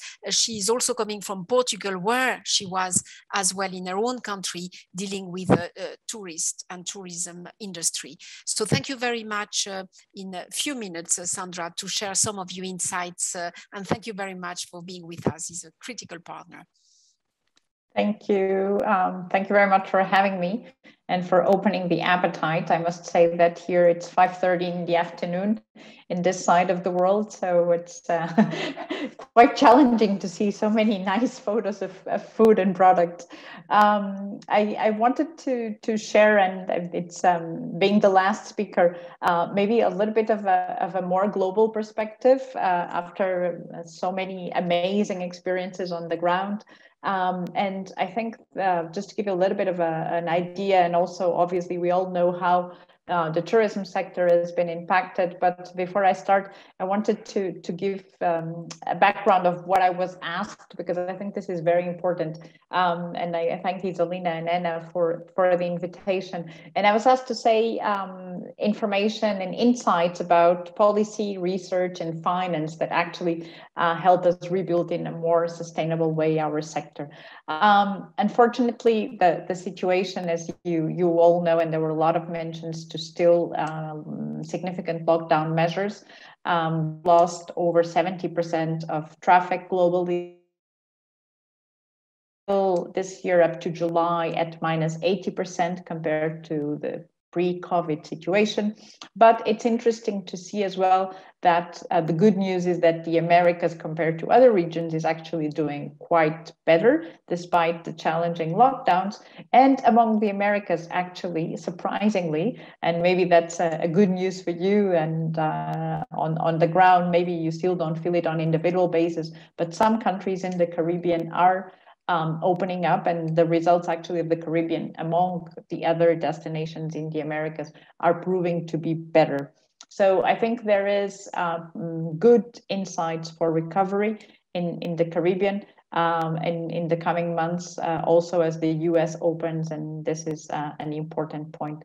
So what I wanted to share with you today, and as we talk about the links between agriculture and tourism, is more focused on an issue that UNWTO has been working now for 4 or 5 years, which is how do we work with the destinations to develop gastronomy tourism. And there's a significant role here of public sector to create the framework, and that framework then can bring the producers, the chefs, and everyone together.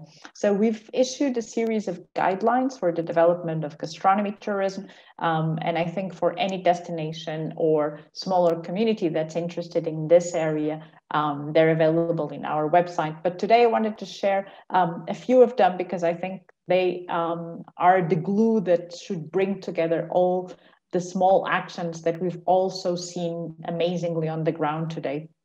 The first is that we call upon governments, and this is something that's very important, to create a model of governance that brings the chefs, the producers, the small businesses together, but create a framework to develop gastronomy tourism. Because as we were talking before, tourists eat, but more than anything else, they value more and more what they eat, and they're willing to pay more for that, but also they will take a better memory of the destination. The other point, and there were a lot of good examples here, is the need to improve the scenario, the environment, the venues, and the systems for hosting a gastronomy tourism. And this comes to what was just mentioned before, issues like protocols now, safety and security, issues of payments, access to digital payments, at the local level. This comes into ensuring, for example, that the product's explanation is clear to the tourist, but also that they have a follow-up afterwards, and the electronic and online platforms have a key role in this. And finally, to actually have a specific plan for gastronomy tourism. And this is something that, as we talk more and more about the linkages between agriculture and tourism, we are working very much on an action plan with Anna and the team. And this is something that we would like very much to see grow in the Caribbean, but also in Africa. And I see a lot of African colleagues here. We just published a book of African gastronomy, where we try to bring one specific dish of each country, because we do feel that there's a huge potential through gastronomy positioning to actually promote the destination, promote the product, and promote obviously the agriculture development behind it. And obviously, we've talked about this, the power of technology is also one of the key elements of this gastronomy tourism marketing strategy. To end, and I promised I wouldn't take more than 10 minutes, and I know we are late.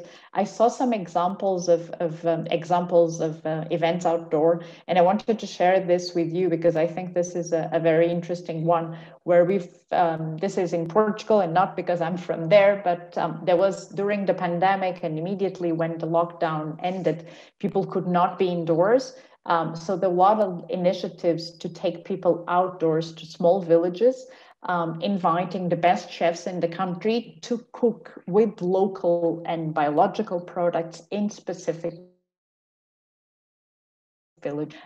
This was a key element to mobilize domestic demand, but I think it's something that can be very interesting towards the international market in the future, but also to stabilize that domestic demand that the chef was mentioning before, because if you have that demand is much more resilient whenever there's a current crisis in the international market. To finalize, just a few elements of moving forward that can be of interest to you. We are hosting our 6th UNWTO World Forum on Gastronomy Tourism in Bruges in the end of this month, and it will be online as well. So for those who want to follow, we will have a dedicated focus on tourism for rural development with a series of chefs, but also producers to share their experiences on the ground. And we will also have a dedicated session for African gastronomy. And I'm sure that we can all learn from those examples. And finally, also on one of our initiatives that's available to those who are interested, we have developed a global gastronomy tourism startup competition. I've seen amazing examples today. We are going to have the final now in Bruges, but keep your eyes there. We're always repeating it every year, so we will repeat it again in 2022, and the winners come to Spain, to the Basque Culinary Center, to pitch their endeavors. So I think this is a very good opportunity to reach out the global audience and promote those amazing initiatives that I've just seen. So Isolde, with that said, thank you so much for having us.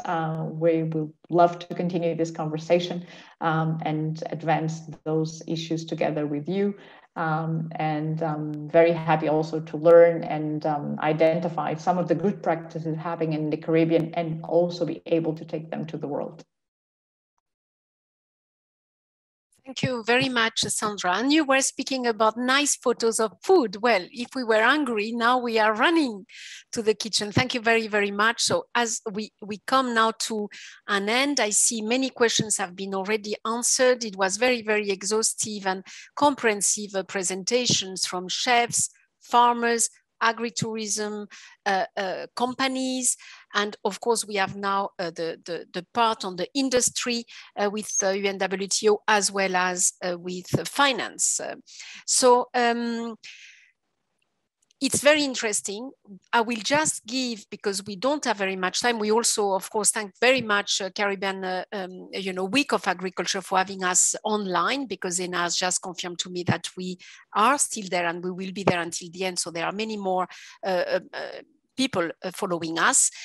What we have learned is that we need a strong innovation, adaptation and resilience, which you have all shown in very, very difficult times actually.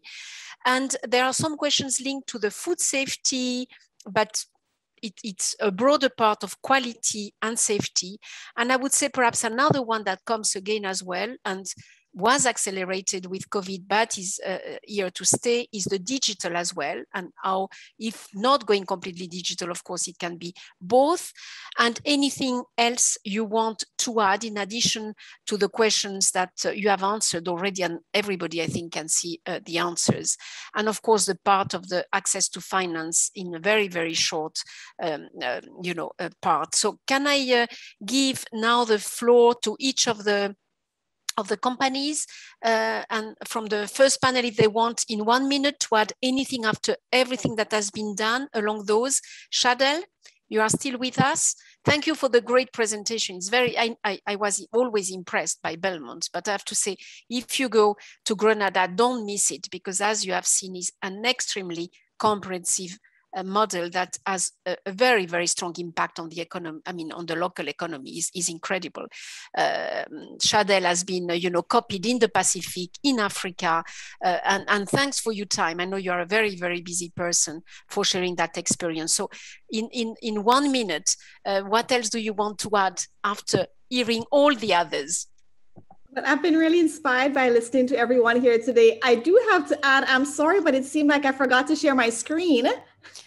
So we lost all the pictures and information that I had to share there. So, but I think the others made up with some really great content. But it's really very exciting to be a part of such a dynamic industry. And I think just being here today made it the reality of hope seemed, it is a more hopeful environment. I think that so many of us are doing exciting and innovating things. And I think that I'm looking forward to greater collaboration internationally with Africa. I already had a question about collaboration there, and to making sure that we have logistics in place. I think it's really very key for us in the Caribbean region for us to be able to move products, and also for people to get here, that we have logistics and transportation in place so that we can just broaden our scope in terms of our market.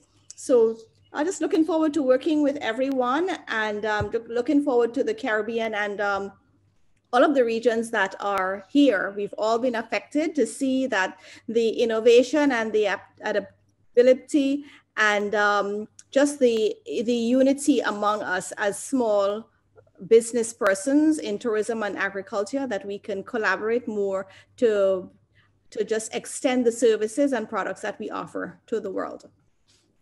Thank you very much, Shadel, and for highlighting also, you know, the experience that you can share with Africa. And I have to say that we have many, you have seen, very active African audience as well today. And if you have to take lessons from a place in the world on tourism, is certainly the Caribbean. You know, I mean, it's going back to normal slowly, but it was a region with 40 million, including cruises, tourists a year. So it's not a small part, you see. So excellent skills, you know, experience, knowledge, expertise that with ENA, we always have tried to share with other parts of the world. So we thank you very much for that. William, Rachel first, perhaps. Yes, you have also a question on that food safety quickly, but do you have a very popular, you know, you have already people inviting you to Africa. So I think you will go back before me there. So please go ahead in 1-2 minutes. Okay, so thank you everyone for the great interaction. Yes, it's exciting to be in the Caribbean, but still think globally. I saw one of the questions was the interaction between us and farmers. So of course, you know, technology linking with the farmers, but they're actually way more tech savvy now and open to technologies. So we use, you know, like WhatsApp groups. What we have recently integrated is we set like a buffer stock on the website. So once it goes below, it actually sends an email to the artisan or local producer or farmer to notify them to start preparing their reorder for us. So what we find is when we create that buffer period, it gives them enough time to process and go through quality control and things like that. Another question was, yes, we manage quality and safety controls. Our farmers are GAP certified. We work with local agencies like NAMDEVCO to get approved farmers.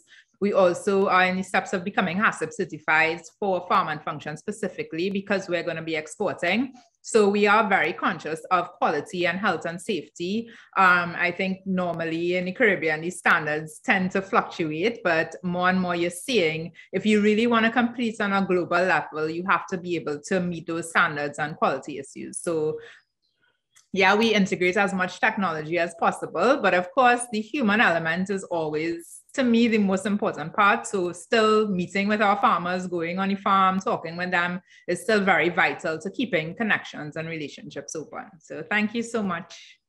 Thank you very much. And I do absolutely all agree with you that the farmer has to be at the center, and the impact ultimately of any company has to benefit smallholders, is at least from COLEACP and IICA, a strong philosophy. William, talking about farmers, here you are. Do you want to share, after listening to the, I think he's still here, right? You are still, or you have a connection problem?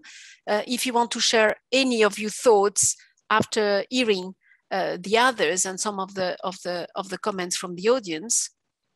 If not, we go to Dane until he comes back. Yeah, okay, I know you are here. You are here. Very good.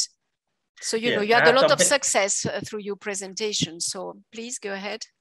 Yes, thank you. I'm very happy to see different progress in different avenues, especially in the after the added value process, because that's one avenue we've been trying to work on. So I'm very good. I'm happy to see the technical advances also, because my actual degree is in computer science.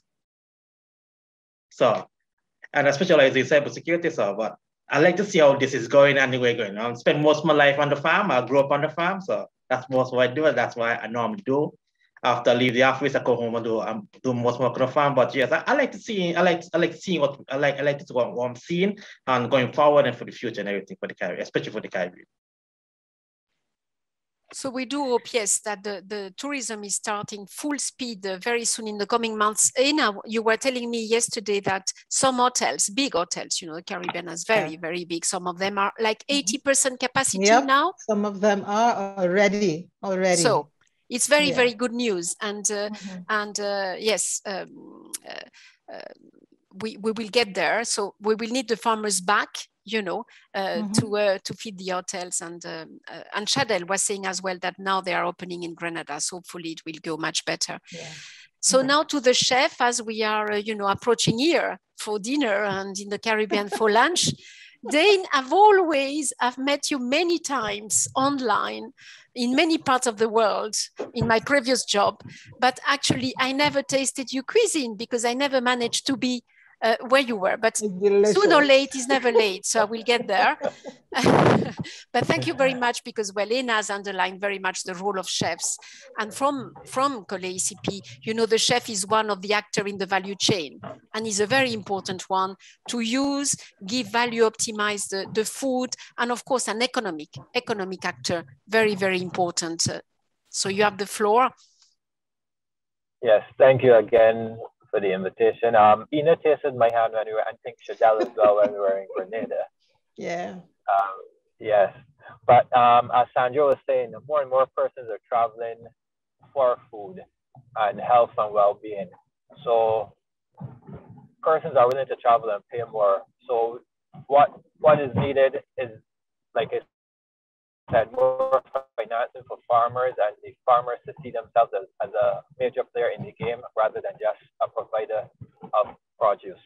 I work with slow food as well, and in March last year, in April last year, at the beginning of COVID, we started a soup kitchen, and we were supplying soup to those families that were in need and not as fortunate after being affected by COVID. And during my work there and work at the village, I would speak to the guests and let them know, well, I work with slow food, and we provide soups for families and all the other charitable donations we do. And I've had guests make donations of $1,000, some volunteer to come and work in the soup kitchen. So there's an interest other than sand and sea for tourists to have a more organic experience. And you can't get more organic than when it comes to food. So I'd like to see that linkage, and we don't need to reinvent the wheel. I see Rochelle is doing great things in Trinidad, Belmont Estate. I'm sure there are other persons around the world doing similar things. So we just need to find a blueprint that we can replicate here in Barbados and throughout the region to build the linkage and to grow the need and the importance of farmers. Sorry. Thank you very much. As Ena said before, we work with chefs, but not kind of any chef that cooks well. We appreciate food, but it's with the agenda. And as you have been doing, I know for many years, you know, linked with the organic movement, with the slow food, giving really the key role to the farmer, and each time enhancing the farmer, and forgetting to do your publicity on your great cooking skills. So it's really, we want to work with you and many of you in the region. And it's very inspiring for the ones in other parts of the world. So quickly, actually, Rhea, money, how can people access some of the funding? Yes, I just answered too. Unfortunately, we don't have unlimited, unrestricted funding. I wish we did. I would love to work with everyone here. Planeterra is very much a market-based, we take a market-based approach to community tourism. So we don't build an experience and hope people come to it. We find the market partners first. So Planeterra is actively out there working, making relationships with travel companies, figuring out where they want to go and when and why, and then finding organizations and experiences like yours that could fit and be successful for 5, 10, 20 years down the road, building long-term relationships. So if you want us to know about you, you can join our global community tourism network. We know, so we can get to know you. Our regional teams can support and mentor. We do have free resources. And I mean, as we grow our relationships with travel companies and we access different grants, we hope to see, support go to many organizations in the Caribbean too. Absolutely, it's very complementary to what we do, IICA, COLEACP and others, also linking to the business and finance side. Sandra, do you have anything to add that you didn't add the opportunity before? Thank you. I think from our side, it's really to understand the tourism market, because I think the issue, and Rhea just mentioned it, we need to make sure that we create products that go in line with demand, respect the community. So from our side, it's very much that tourism component that we're aiming to add. And also, I think the issue of governance. Chef Dane was saying, you know, we know the road, but sometimes we need the frameworks. And I think in this case, policymakers and destination managers can really play an important role, also supporting the companies to access the market. So I think it's very much about creating the cooperation and the frameworks for that. Absolutely. It's a very, very important market and economic driver, in addition to all, you know, the nice stories around. But it's what we always tried with ENA to demonstrate. ENA is for many decades, still being young, but for many decades being the top, you know, agritourism lead, trying to convince everybody on those linkages when people were not such aware at the time, and it's paying off, you know, and I'm very, very happy to have this conversation. By the way, before I forget, Shadel, we saw your PowerPoint presentation. I thought one slide could have been missed, but Axel told me, no, the whole while you were speaking, it was shared, so no worries. All the nice photos of Belmont were seen. Oh, yes. That's great to know. Yes, yes, absolutely. I understood one slide, but you know, it is all fine there. Okay, wonderful. Thank you. Yeah, you're most welcome. And then before Jeremy, our DG at COLEACP, gives us, after all this as well, what he takes away, and you know, the excitement also to have this economic sector for COLEACP, which is the tourism market in the Caribbean and elsewhere. Ena, do you want, as it's your passion and your life, do you want to add anything? I really mean, if you need anything on the agritourism, you just have to contact her. She's a library on the topic. You want to add something? I just want to say that we have an exciting program going on with the UNWTO. We signed an MOU with UNWTO, IICA did in 2019, and we hope to bring on soon a close partnership with Planeterra. We signed, of course, with the COLEACP this year, and we are working hard in the Caribbean, documenting stories, best practices, and providing assistance wherever we can, small funding grants, as well as technical assistance throughout the Caribbean and further afield to make the linkages happen for trade as well as rural tourism, farm to table, culinary tourism. This is an exciting time, and I just hope that everybody comes on board. I'm so happy that so many African countries have joined us. In the Caribbean, we had just last month a historic summit between CARICOM and Africa, and here for our UNCTAD conference in Barbados, we have even deepening and consolidating all those links with the African Union of countries and so on. So lots of exciting stuff down the road, and couldn't be more thrilled.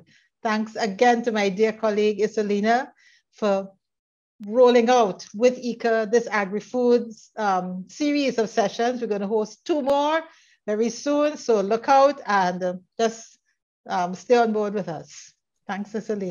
Thank you very much, Ina. We will be following, and thank you for our colleagues of the Caribbean Week of Agriculture for having us also live there. And we follow with all the documentation. We will share also stories from the Caribbean with our African and Pacific and other parts of the, I see Honduras, I see comments from South America as well.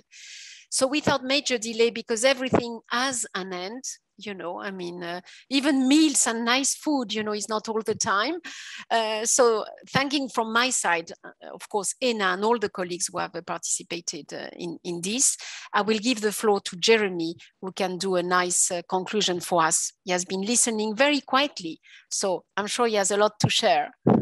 Thank you very much. Thank you very much, Isolina. And thank you, Ina, also for the concluding remarks. Thank you to all panelists for the great stories, cases, inspiring stories this afternoon. And thank you also to all participants who are here have been here with us. I'll try and summarize a couple of thoughts. So COLEACP, we're an association, private sector association. Our members are companies, and the majority of our work, which is funded by donors, amongst which the EU and the Organization of ACP States, is about facilitating market access and facilitating market access by working on the human capital side, so on skills, competencies, knowledge. And so, of course, when we say access to markets, we're looking at all different types of markets, being international export markets, regional markets, domestic markets, and within those geographical categories, different types and segments of those markets, amongst which the tourism market, especially for a region such as the Caribbean, but not only. There are other regions around the world where it has its specificities. Think about even some countries in specific, specifically in Africa, but also throughout the Pacific region. And quite interestingly, we see, of course, some similarities between some of the core requirements, I would say, on the hard skill side and more maybe on the soft skill side, between that type of market, which can be a very stringent and requiring market in terms of procedures and certifications to obtain with other markets. And this is the first element for me which stood out today, of course, from the different stories. You summarized it, Isolina, by talking about food safety, food quality. Clearly, by looking more specifically here at the tourism market, it's a fundamental element. We know today that we are looking at a number of additional elements for selling to, I would say, high-end formal markets. So it's not only anymore about just the quality, the food safety, and the branding, but also on the entire story and credentials that can be demonstrated in terms of promotion of a new model of agriculture, going beyond purely conventional growing models, but also more towards environmentally sound practices, and of course also on the social side with this community building. We heard from the stories between, of course, the resilience during COVID, where you had a double hit for entities which were, of course, heavily linked with the tourism market, because we have all been impacted by COVID, but we have not been impacted equally, of course, and countries and subsectors of the economy which are dependent upon tourism are more hardly hit. So, of course, the place of being capable of being innovative, changing the business models, looking at new distribution, marketing channels. This has been very well illustrated. And again, congratulations, I mean, to these very inspiring demonstrations, really, of what we are capable as entrepreneurs and human beings. Having said that, I think it was also mentioned by through one of the stories, one of the challenges potentially today, and which COVID has taught us, and we have COVID, but there's climate change in the background, and there are a number of other issues, is that it's not only about the kind of hard skills on how to certify a produce, how to learn some digital skills to manage an online sales platform, but it's also a question of mindset and capacity at different stages throughout entities, organizations, or value chains to adapt to a constantly changing environment. And so we're moving into areas there of more strategic planning, organization, and this capacity at individual and collective level to be able to react. So that for me was another very important message beyond the entirely, I would say, or more technical parts of some of the actions which could be undertaken. And the second element I wanted second thought I wanted to share, coming back to the importance, I would say, at the first level of being able to link more the tourist market with local agricultural production throughout the Caribbean region. There's, that's a bit also the vision at COLEACP, and there's this also challenge that we see with other types of value chains, more complex value chains, being on the export side. There's a challenge in making sure that some of the key advances, processes, practices that are implemented for those type of markets that we find the right way to disseminate them more widely to benefit wider segments of the agricultural sector and more farmers. And of course, there's a dimension of price and an economic dimension to this, which cannot be totally omitted.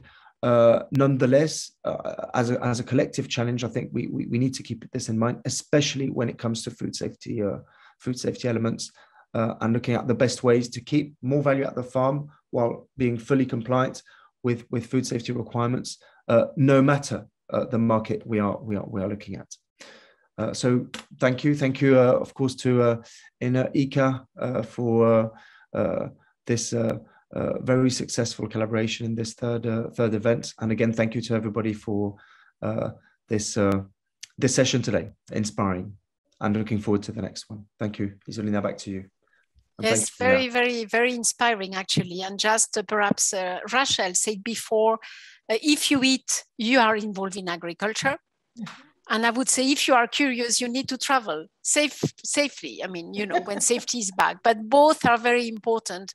And we try to convince you to mix them and to go and travel and eat the local food and meet the farmers and meet those who are involved.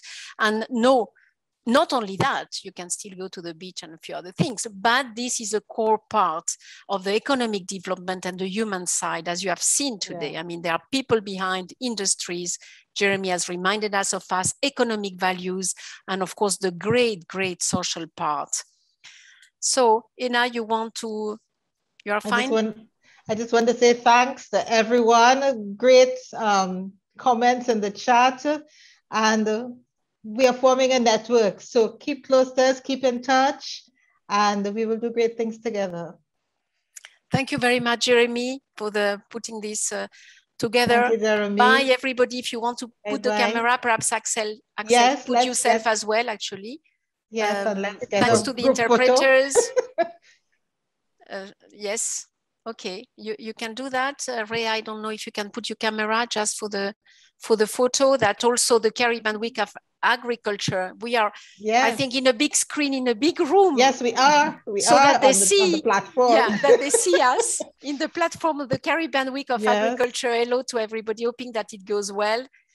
Yes. And those who missed the first part, we will share the recording so you can have all the presentations from all of these fabulous presenters. Yeah. Thank you very much. Keep well. Thank and you. Enjoy your meal. Bye, everyone. Bye-bye. Thanks again. Okay. Bye. Bye.